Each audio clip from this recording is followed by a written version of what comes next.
Imagine this. 2 people in your team. The first one takes deadline as a sacred, non-negotiable commitment. And the second takes them as a guide, focusing more on the outcome. If you ask the first one, they would say the second one is lazy. And if you ask the second one, they would say the first one is rigid. But honestly, depending on the project, I've been both these people. So what do you think happens? They probably clash. They probably get frustrated. This is the challenge of today.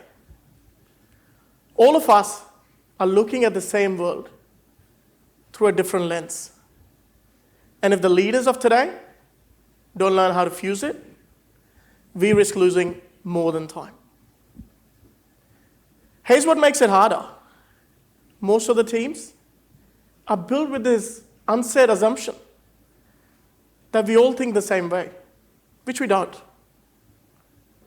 We all have our own definition of responsibility, respect, even success in itself. So what happens? We talk about diversity in speeches, in posters, in hashtags, but in reality, we misread each other. We scroll past each other. We duplicate work, and we waste the potential of diversity. A global study by McKinsey showed that companies with the top quartile of cultural diversity were 36% more profitable. But here's the catch. They did not outperform at first, not because of lack of any talent or lack of any skill, but because they just could not figure out how to use the diverse potential. Diversity, if not fused, is not a strength. It's a waste. So it doesn't matter if you work in a fast food restaurant, like I had to when I first landed in Australia, or you're leading a team in a corporate, or you're running a startup. Understanding diverse potential is a non-negotiable. And that's why it's important to all of us. All of us have a lens which is built up by our upbringing and our culture. I was born in India. My lens was clear. Respect for elders, community before self, and education being the golden ticket. At 21, I came to Australia and got exposure to a new lens, which was independence, questioning authority, and taking failure not as something to be ashamed of, but as a teacher. And when these two lenses collided, I had to choose one over the other, or learn how to fuse them both into what I call the hybrid lens. And yes, I did learn about the weekly rent situation in Australia, which was another lens-shattering moment in itself. When diversity is not fused, it ends up costing us a lot. Because innovation stalls. Ideas don't combine, they clash. Trust breaks. Instead of understanding each other, we misunderstand, it's taken for disrespect. The progress slows down. Our energy is focused more around how to prove ourselves right rather than teams combining on a one single mission. And that's just not socially.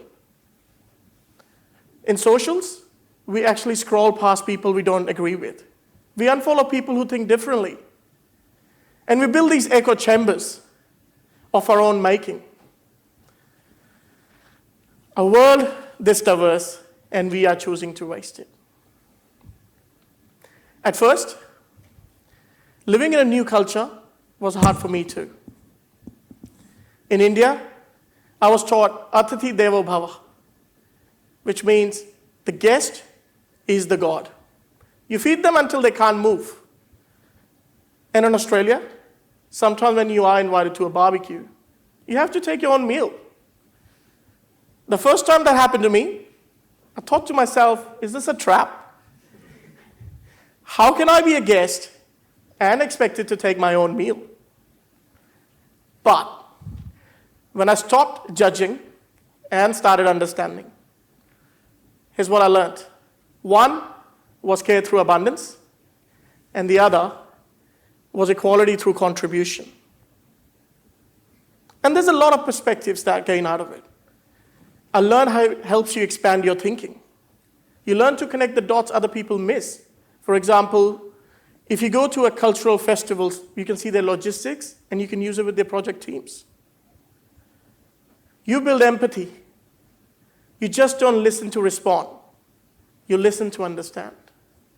Because when you've had to explain your own perspective, you gain a lot more understanding about someone else's. You spark innovation. Think of it as Post-it notes, which came out of a failed glue and one person's frustration about losing bookmarks. You build more adaptability. When you had to leave the world that you always knew, adapt to a new one, there's not a lot that would scare you. So fusion has a lot of these advantages. All great ideas are born from a different point of view. Imagine if all of us think the same way. At least one of us is redundant. I don't know about you guys, but I would not want to be on that side of the payroll.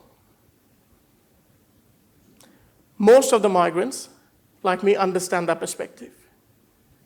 You have one lens that you had to grow up with, the second lens that you had to learn about, and then the hybrid lens, which I think is a competitive advantage. And businesses can learn from it in better decision making. Inclusive teams make better decisions 87% of the times. Resilience in crisis. Having a multiple perspective means that you can use multiple playbooks when needed. Global readiness. You're ready to tap into the markets others might not have even thought about. And that's why. If leaders don't tap into the potential of diversity, they're costing business. So how do you do it? It's what I call NPB. Name your nens out and out. Because once your perspective is clear, you're not clashing invisibly. P, for pausing the need to defend and asking what truth might exist in this lens. B, for building bridges, not winners, and using the best in each perspective and making it a shared framework. It's simple enough to learn, but powerful enough to change how you lead. And this is how you start using diversity and stop wasting it.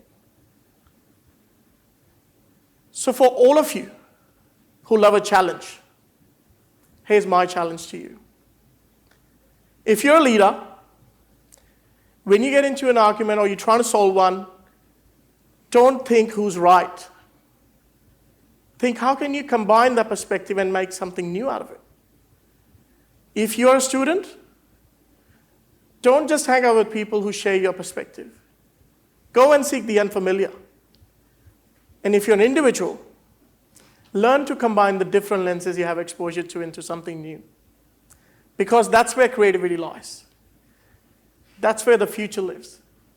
That's where your belonging lives. The 21-year-old Divesh, who came to Australia, thought he had life figured out.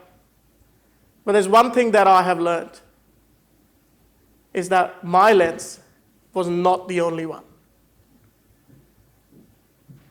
The world is more richer when you see it through more than one set of eyes. And the world's diversity is wasted unless you learn how to fuse it. And I wonder, what might you discover if you learn to embrace a new perspective? Thank you.